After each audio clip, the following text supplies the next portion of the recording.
Election అఫిడవిట్లో చూపెట్టలేదు.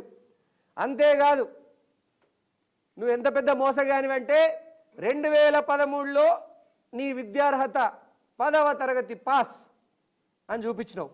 2023లో జరిగిన ఎన్నికల్లో graduate అని చూపించినావు. ఏ పరీక్షలు రాసినవయ్యా పాయల్ శంకరు? ఏ సర్టిఫికేట్ నకిలీ డాక్యుమెంట్లు కొనుకొచ్చినవయ్యా పాయల్ శంకరు? చెప్పు. ప్రజలు అడుగుతా ఉన్నారు. 10 ఏళ్ళ గ్రాడ్యుయేట్ అయినావు, ఏం చదువుకున్నావో చెప్పు. నకిలీ సర్టిఫికేట్లతోని ప్రజల్ని మోసం చేయడానికి నీ ప్రణాళిక.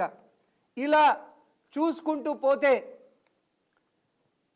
ఈ పాయల్ శంకర్ భూ కబ్జాల దండకం చదువుకుంటూ పోతే ఇప్పటి వరకు మీ ముందట్నే పాయల్ శంకర్కి సంబంధించినటువంటి దాదాపుగా 185 కోట్ల భూ కబ్జాల భాగోతాన్ని మీ దృష్టికి తీసుకొచ్చినాం. పాయల్ శంకర్ బాగా అంటున్నావులే, నీకు బాగా తొందర ఉన్నది నీ అనుచరులకు. ఇవన్నిటి కూడా డైరెక్ట్ ముఖ్యమంత్రి గారికే ఇవ్వబోతా ఉన్నాం. పాయల్ శంకర్ యొక్క చిట్టా, అక్రమ ఆస్తులు, భూ కబ్జాలు డైరెక్ట్గా ముఖ్యమంత్రి గారి దృష్టికే తీసుకెళ్ళబోతా ఉన్నాం. అప్పుడు బయటపడుతుంది నీ యొక్క అసలు స్వరూపం, నిజ స్వరూపం. ఎన్ని సంవత్సరాలు మోసం చేస్తావు? ఎన్ని సంవత్సరాలు పిల్లి పాలు తాగుతుంది కళ్ళు మూసుకొని? ఇంకా నీ అక్రమాలు సాగవు. అందుకే మేము ఒక కాంగ్రెస్ పార్టీ తరపున కంది శ్రీనివాసరెడ్డి క్యాంపు కార్యాలయంలో పాయల్ శంకర్ భూ కబ్జాలకు బలైనటువంటి బాధితుల కోసం హెల్ప్ లైన్ నంబర్ ని ఏర్పాటు చేయడం జరిగింది. పాయల్ శంకర్ బాధితులు ఎవరైనా కూడా దయచేసి ఈ హెల్ప్ లైన్ నంబర్కి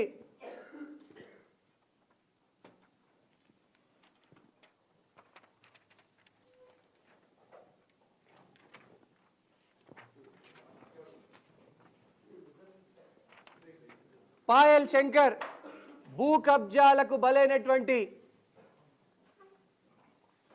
బాధితులకు సహాయం చేయడానికి ఒక హెల్ప్ లైన్ నంబర్ని ఏర్పాటు చేయడం జరిగింది.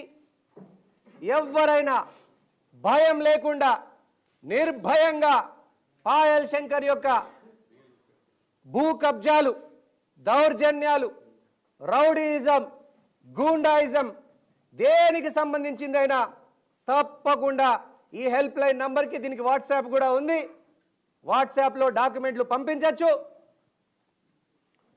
వాట్సాప్లో కూడా డాక్యుమెంట్లు పంపించవచ్చు.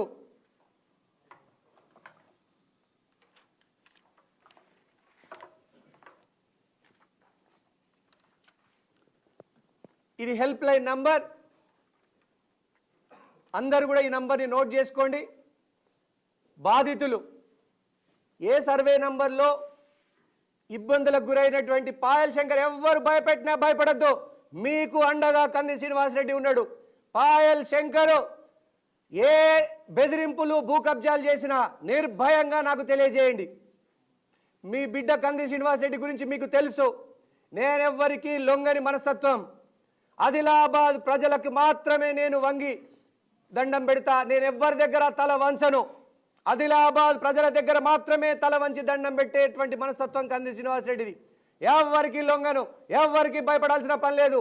పాయల్ శంకర్ వారి తాత ముత్తలు దిగొచ్చినా కూడా కంది శ్రీనివాసరెడ్డి భయపడడు.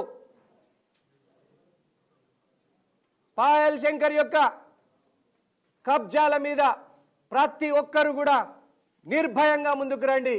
ఎవరు మనల్ని ఏం చేయలేరు. మీరు పొదుపు చేసుకున్నటువంటి మీ బిడ్డ లగ్గం కోసం దాచుకున్నటువంటి డబ్బుతో కొనుక్కున్నటువంటి ప్లాట్లు అవి, వాటిని మీరు నిర్భయంగా కాపాడుకునేటువంటి హక్కు మీకున్నది.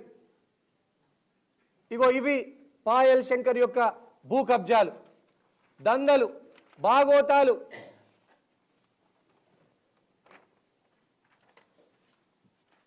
ఇంకా సీఎం గారి దగ్గర పాయల్ శంకర్ నువ్వు ఎమ్మెల్యే అయిన తర్వాత 385 కోట్ల భూముల్ని కబ్జా చేసింది డైరెక్ట్గా సీఎం గారికే నీ అవినీతి చిట్టా, నీ భూ కబ్జాల బాగోతాన్ని డైరెక్ట్ సీఎం గారికే ఇవ్వబోతా ఉన్నాం. అప్పుడు తెలుస్తుంది